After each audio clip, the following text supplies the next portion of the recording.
একটি গ্রামে আমির নামের খুব দরিদ্র একটা লোক বাস করত। সে অন্যের বাসায় মাটি কেটে ময়লা পরিষ্কার করে তার জীবনযাপন করত। একদিন গ্রামের ইমাম সাহেব গ্রামে নতুন মসজিদ নির্মাণের জন্য আল্লাহর রাস্তায় সবাইকে দান করার জন্য মাইকে ঘোষণা দেন।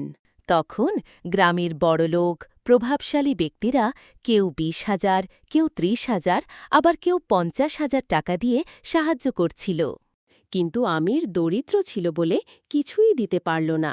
সে সেখানে চুপ করে দাঁড়িয়ে রইল। সে মন খারাপ করে বাসায় চলে আসল।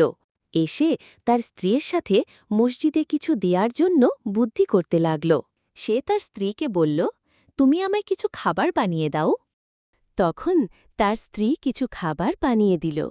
আমির সেগুলো নিয়ে আস্তে আস্তে মসজিদের ইমাম সাহেবের নিকট গেল। আমির ভয়ে ভয়ে লজ্জা চোখে ২টা রুটি ইমাম সাহেবের হাতে দিল। তখন ইমাম সাহেব বললেন, আমার পাওয়া সকল দানের থেকে এই ২টা রুটি সর্বোচ্চ বড়, কারণ এই ২টি রুটি তুমি আল্লাহকে ভালোবেসে এনেছ। নিশ্চয়ই তুমি আল্লাহর নিকট হতে সর্বোচ্চ পুরস্কার পাবে। কথাটি শুনে আমির অনেক খুশি হল আর আল্লাহর নিকট সবার জন্য প্রার্থনা করল। আর হ্যাঁ বন্ধুরা, তোমরাও যদি আল্লাহকে ভালোবেসে থাকো তাহলে এভাবে ভালো কাজ করবে আর আমাদের ভিডিওর লাইক সাবস্ক্রাইব করে পাশে থাকবে।